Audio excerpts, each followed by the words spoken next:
Meg, are you ready to roll dice to see who's hosting this episode? Yes.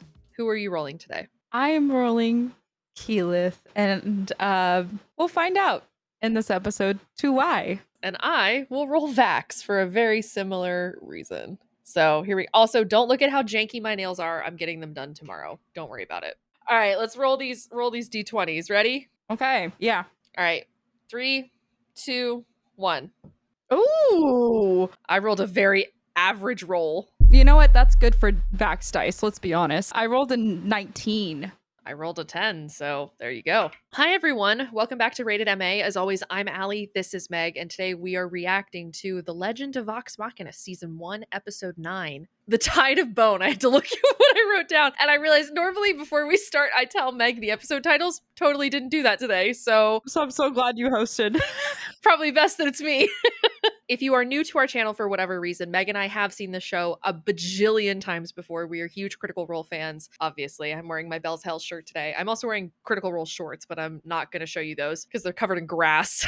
Meg and I also do tend to take notes while we record, so if you do see us looking down or seemingly not paying attention, promise you we're paying attention. We're just taking notes so that we can talk about it at the end of our episode here. Why are you laughing? Yes, when you're like nose portion, I'm like, oh shit, that's me because I had an almond in my mouth, and I went to grab it, and I picked it up, and it just flopped out of my hand.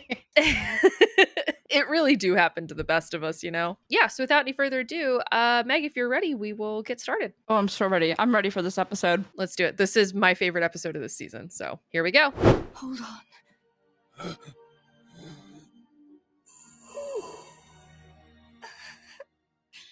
This is not the end.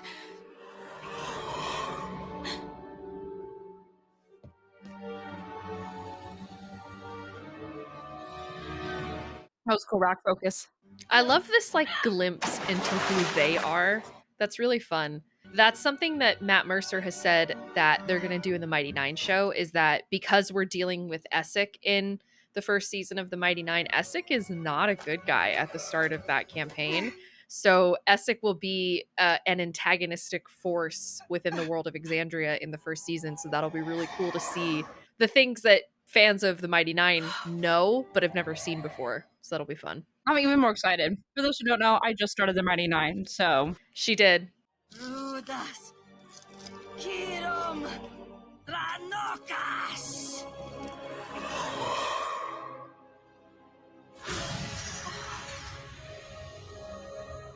Ooh, I like that like resonance sound.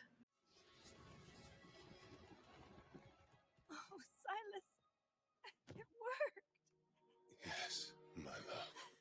I feel better. Different. Great shot to come back to.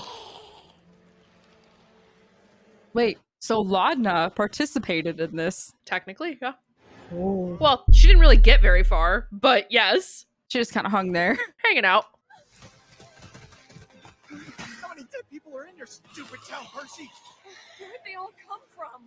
The ground. That's where all dead people live. You hear that? I love Grog.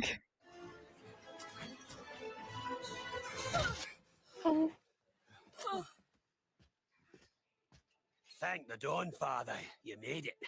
Barely. We saw your message in the sky. Percival. Dude's doing just fine after having his ear ripped off. Doing better than me, that's for damn sure.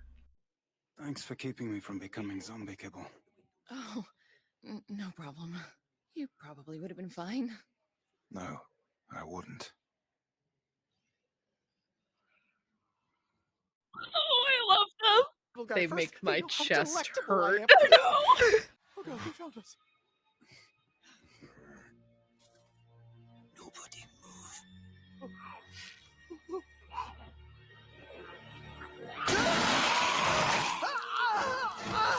Owies.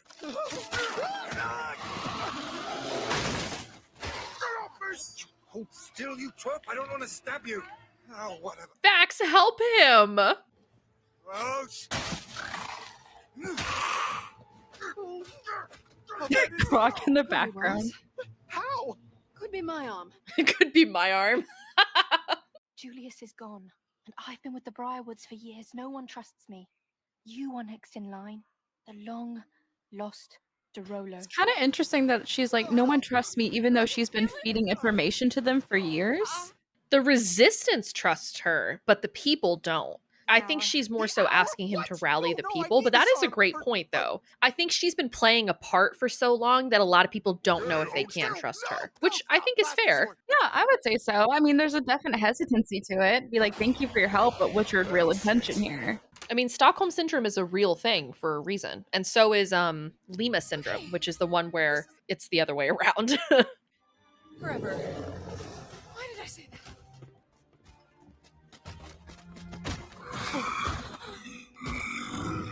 I would shit myself. You know what? Actually, just kill me. That's fine. Yeah, I don't mean to rush you. Then don't. Stupid attitude. Just do something! This is so cool. This is one of my favorite Percy moments from this season. Percy's such a cool character. They all are, but Percy makes me want to go to the shooting range.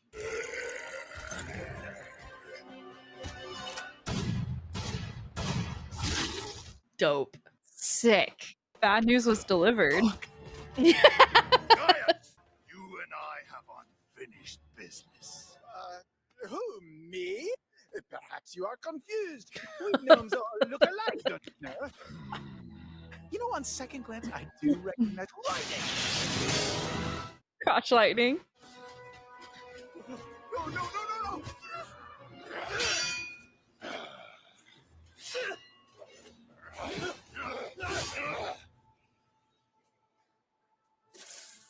Yeah, the first time I watched this, I was like, I was gobsmacked. Percy just keeps losing people left and right. They're talking about their childhood. Poor Percy. Percy does have it rough, man. That's for damn sure. No, come on, please. I need more. I wonder what spell this is. Like, it could have been like Gust of Wind, but that's a second level spell. This feels more powerful than that. Not really sure. Have I mentioned you're amazing? Yes, yes, she's the tits. We still have to go.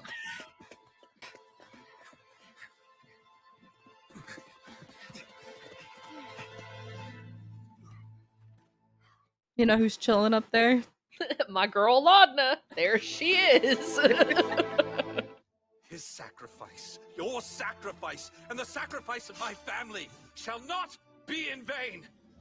Today is for Archie, for the Derolos, for Whitestone.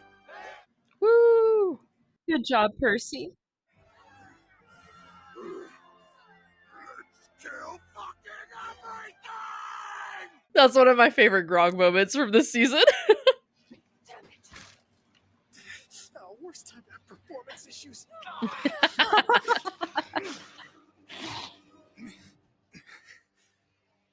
Hey, you know I'm in love with you, right?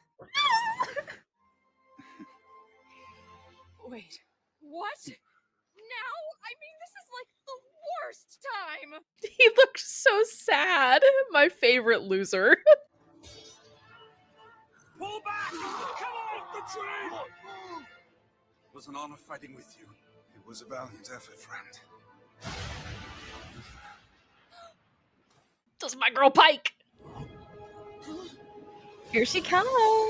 This is like the best Pike moment. There's a big Pike moment in season 3, but this is one of the best Pike moments in the whole show. Absolute badass. Sup? Everyone, I'm. I missed you so much! Best buddies. What? You're glowing and kinda buzzing? Are you dead? Astral projection. Your ass what? I'm here, buddy, but my body. Man, Travis is so fucking funny. Your ass what? Listen, how about we talk about it after we murder these unholy fucks? Hell yeah.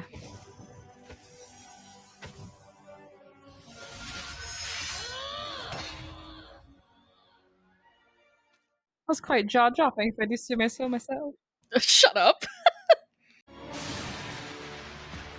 Another confounding gnome. Hey, look at that. Whole team's back together again. Vex, give me a lift. I want to try something stupid. Vax doing something stupid? Shocking. Yes, he's back.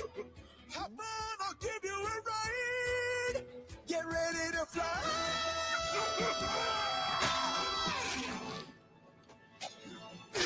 Oh, Vax. I love him. he did something stupid, but it worked.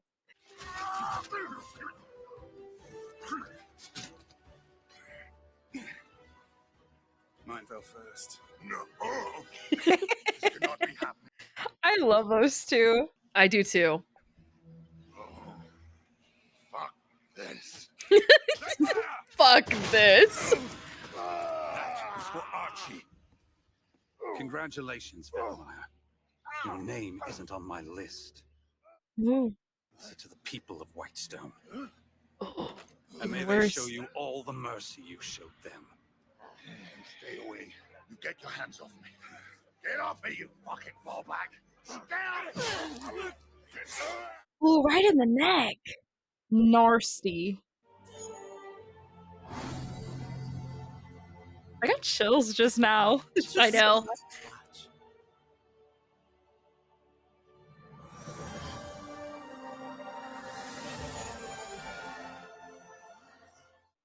Oh shit. Everlight.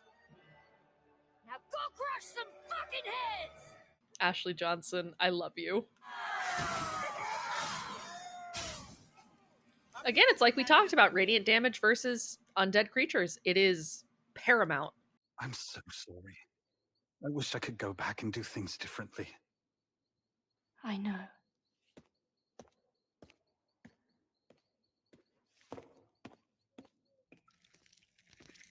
Ew.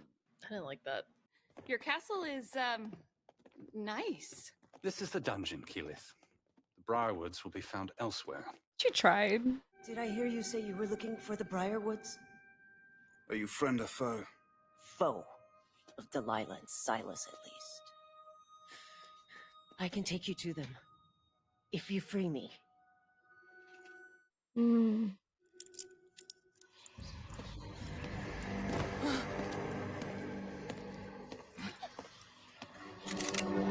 This is the only freedom I offer you. Percy, wait! Oh, I never noticed before you could see his reflection in her eye.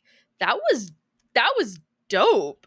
This is what I love about rewatches is that we pick up on so many things that we didn't see before. My dad just brought me a gigantic. Think about how big this ice cream thing is I'm about to show you. Is this technically a milkshake? It's a cookie dough blast. Think about how big you think this is going to be. This big? Yeah, it's pretty fucking big. Thank you. I am going to eat this while we do our notes. Sorry. So jealous. This motherfucker's about to be bussin'. Okay, Allie. That was the Legend of Vox Machina season 1, episode 9. 9. 9. Mighty Nein. Good tie-in. The Tide of Bone. What did you think? Well, this is my favorite episode in this season. It's such a good episode. Hold on. I'm going to close this giant bag of Sour Patch Kids that I was eating. Little ASMR action right here.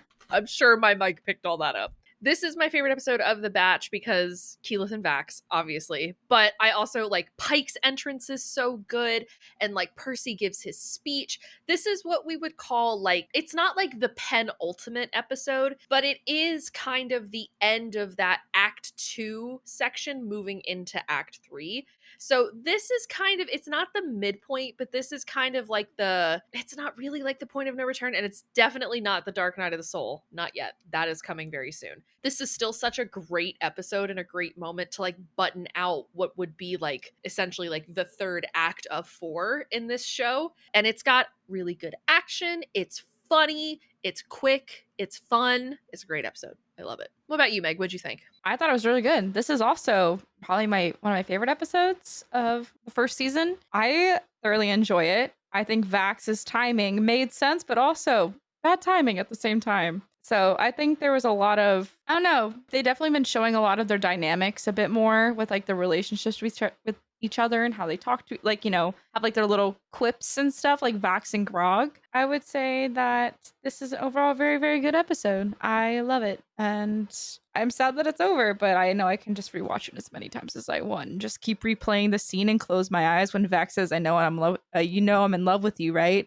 And just picture that's me. What? Now?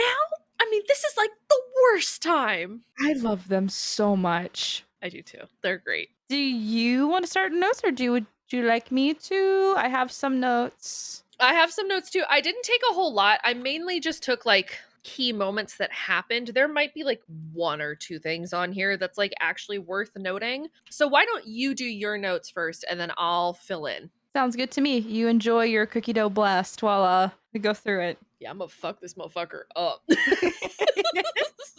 In the beginning of this episode, we see that Silas is on his deathbed and Delilah is tweaking. Yeah, bad. Clearly, I mean, if you love somebody so much, you don't want them to die. Clearly very upset. She goes off and she finds a book. Not just any book. A book that has led us to this today. Do we know the name of this book? I have Book of the Damned in my head. I don't think that's right. I actually think Book of the Damned is from something else. It is a book of like necromancy, but I don't know if it has a name. It's definitely not set in the show. Maybe it's set in the campaign. I have not watched campaign 1. It's the only campaign I haven't watched. And I just recently finished a rewatch of campaign 3 because my mom was watching campaign 3. So I have seen the Mighty Nein, and I'm about to start the Mighty Nein again. I've seen the Mighty Nein and Bell's Hells like 2 or 3 times each, but Vox Machina is the only one I haven't seen. The Book of the Damned is from Supernatural. And I thought it probably was, and I wasn't going to say anything. I was like, that seems like a supernatural thing, but ignore me. So Delilah, very upset, she runs to the woods, falls a few times, and then she stumbles across the book. We don't know the name, at least I believe not, but it mentions the Whispered One, who they answer to. She brings it back, and Silas suddenly feels a lot better. And we see in the mirror, and we know why. Say it out loud. He is a vampire. I also wrote down that trust in the Whispered One, for we are its blood. Yes. I also have that the group fights the undead. Archie died. Rip. Completely just cut in half, sliced like fucking roll for like bread. Yeah, so Archie died. My heart broke on that. I was really sad. Because him and Percy were just, they're going back at each other, just little playful as friends do. Talking about childhood shit they used to get up to. And in order to help Scanlan, he sacrificed himself. Cassandra urges Percy to lead the group because everyone clearly has lost faith. They're injured, nothing's working. They're defeated. They feel defeated. And I don't blame them because look at what was around them. They were not winning. And hey, then Pike came in. She fucked shit up. I love Pike. Pike is such a cool character. They're all, like I said, they're all cool characters in their own ways. But Pike, that was probably one of the best Pike moments. Yeah. Hands down. And then Percy gave a great speech as well. Yep. So he did a good job. One of the best Grog lines. Let's fucking murder everything. Let's kill fucking everything. Oh, let's kill fucking everything. Couldn't read my handwriting for a second. I'm like, what the fuck did I read? Like, did I write? I was like, hold on. It really do be like that sometimes. Dude, we're scribbling. Like, it looks like chicken scratch sometimes. I scratched a bunch of shit out because I wasn't spelling anything right today. Today's a bad writing day. Pike, I already said before, but Pike's here. And then another great Grog line is, your ass what? Your ass what? Astral projection. Travis is so funny. I know. I love him. The whole group, I feel like, is really funny, but I feel like Laura's a little more quippy with her responses. And Liam is like kind of be like the asshole kind of funny, where it's like this little like prodding Grog or like little quippy as well. I feel like the twins are just quippy and then sarcastic. And then Travis and Sam are just funny. They're just funny. So there's a Ford moment that happens fairly early in the Mighty Nein too. It's like within the first 10 episodes where I don't even remember what they're doing or why. I want to say they're at like a fair or a carnival of some sorts. Is it the carnival in the beginning? No, it's not in the first episode. They've been traveling together for like a few. It's like I want to say it's like episode like 7, like 5 or 7 or something. But there's a moment where he Ford, everyone who's seen the Mighty Nein will know exactly what I'm talking about. There's a moment where Ford is doing like it's basically like a strength contest, and he's picking up like grains of flour or something, and he's trying to toss them over his shoulder, and it's basically just like trying to see what happens. And so Matt was like, okay, we'll make like a strength check or dexterity check or something. I don't remember what the check was. All I know is that he rolled 3 natural ones in a row and failed every single check. And it's so funny because I think it's on the 3rd bag or something, he's like, 2 natural ones, can't get any fucking worse. And he rolls. And Marisha's like, oh my God, no way. And they're like, you didn't. And he's just like, how is that possible? Like, Travis is like tweaking at the table. It's so funny. 2 shit throws in a row. Can't get any fucking worse. All right, so. Oh. Yes! Yes! Yes! No! No! Yes! That's ridiculous! And they have to animate that. Like, triple nat ones is crazy behavior. So they have to have that in season 1. But it's just like, when you eventually make your way to Bell's Hells, which is going to take forever, but when you get to Bell's Hells, you will love Chetney. Because Chetney is the Scanlan of season 3, of campaign 3. He's so funny. I'm excited. It's going to be a long commitment, but I'm here for it. I mean, I genuinely enjoy it. So, do you have it on? Yeah, this is Chetney. He's a gnome. He's a 400-year-old gnome. Oh my God, he's like towards the end of his life. Yeah, and he killed Santa. He's so funny. Poor Santa. I also had just one last note. This is another quote. Whatever. Vax is like, mine fell first. And Grog was like, no. That's kind of what I had. And then see, what's her name? Dr. Gorse? Dr. Gorse is from Andor. Dr. Ripley. Yes. Let me restart that. No, keep in Dr. Gorse. I'm going to end it all. Yeah, they see Dr. Ripley. Clearly I'm in Andor mode, I guess, right now. We see Percy walk up and everyone's just kind of like, yeah, she'll lead us to him. Why not? Even though they're blindly trusting somebody. So interesting, especially for them. And then they just try to unlock it. Like, Vax is working on the lock and up walks Percy with the list and points it right at her. That's all I had. Okay.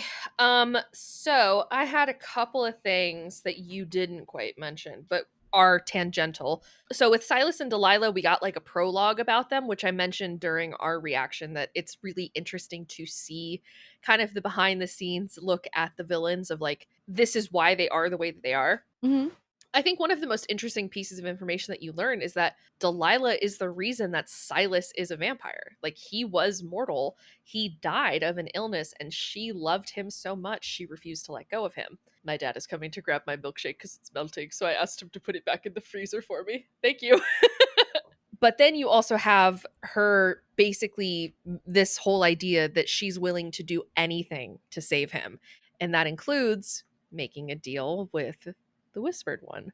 And there's a quote that I don't think it ever comes up in the animated series, but came up in the campaign, if I'm not mistaken.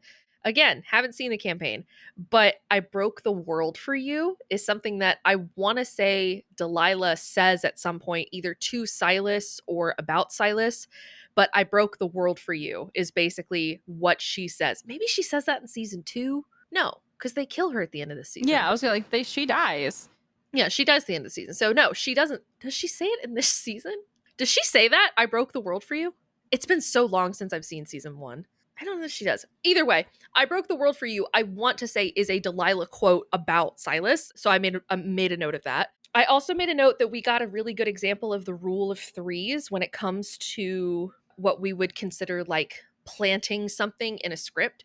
So usually the rule of 3s refers to the idea that like if you make a joke in a script, you should make 2 more jokes that also follow, because additional jokes make it funnier. In this case, it wasn't necessarily a joke. In this case, I am referring to the rule of threes leading up to Percy's big speech. So first we get it from Archie at the beginning of this episode where he's like, you should say something to them. Morale is low. He's like, no, you're the leader. You do it. Then later, Cass says to him, hey, you should give them a speech like they need. And he's like, no, they don't want me. Like, I'm the one that ran away. She's like, whatever. Then Archie dies and she says to him again, Percy, you need to do this. You are the leader of Whitestone now, whether you want to be or not. So you need to step up. And then we get this speech from him. We get like this big boost in morale. And that is an example of a rule of threes of like, first someone says it, someone reiterates it, and then someone pushes that ideal until it actually happens. Meg just had a funny quote where she said bad news was delivered. And I wrote that down because I just thought that was funny. We got to see bad news in action. I just simply wrote down Vaxleth and then just wrote down Pike because, so we got this great moment between Vax and Keyleth where he says, I'm in love with you, right? And she's like, huh? Right now? Really? That timing. It's so them. It's so great. There's a big motif with Vax and Keyleth about time, whether it's too soon or too late or not enough time. It's very hard. Time becomes a running thing within their dynamic because it is both friend and foe. Keyleth, which it's never mentioned in the animated series, or at least as far as I remember, it's not. Someone correct me if I'm wrong. But Keyleth, as the leader of the Ashari, if she completes her Aramente and becomes, the leader of her people, she will live an extended life. She is a half-elf. She will live 1,000 years, if not more. Even if the stuff that happens to Vax didn't happen, Vax would have died long before her. They were never fated to be together for a long time. And that sucks. So their whole relationship and their whole dynamic is threaded with time, which I think is very interesting. And you start to see a little bit of that here of like, now this is the worst time. The worst time that you could have said something turns later into, I wish we had more time, turns into, we never had enough time, turns into, all these different things. It's kind of very sad. It's very morose, but it's okay. And then with Pike, we had this great, like I said, Meg and I both said it in the reactions, one of our favorite Pike moments in the whole show when she comes in. She makes a reference to astral projecting, which is funny because Grog says, your ass what? But also because that is what they used to call it in the actual campaign when Ashley Johnson would Skype in from New York to play. They would say that Pike was astral projecting. So Ashley could play, but Pike wasn't actually there because Pike was off doing Everlight shit somewhere else in Tal'Dorei or across the world. And that was just how they did it.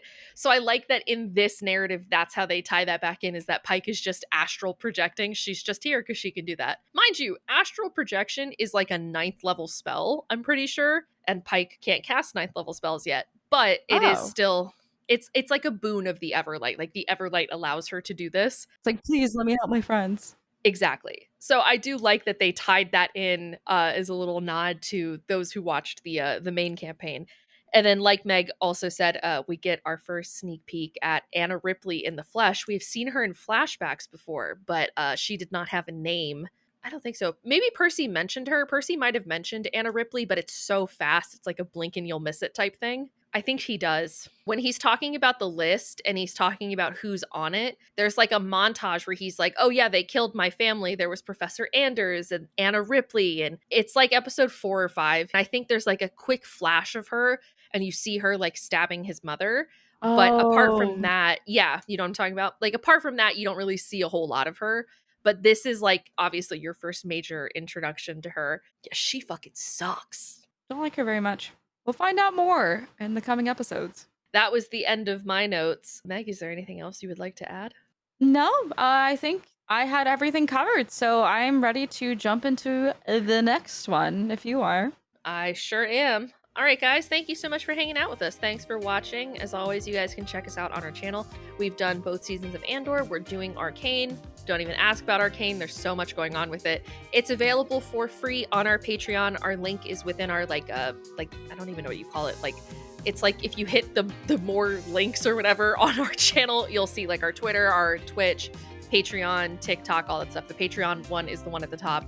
Very easy to find. We're just rated MA over there. So if you want to watch if you want to watch our Arcane reactions, nailed it, you can do so on our Patreon for free. You just have to join as a member, part of the public tier. They might be out on YouTube if I can get them up because YouTube really doesn't like the Arcane reactions, but we'll see.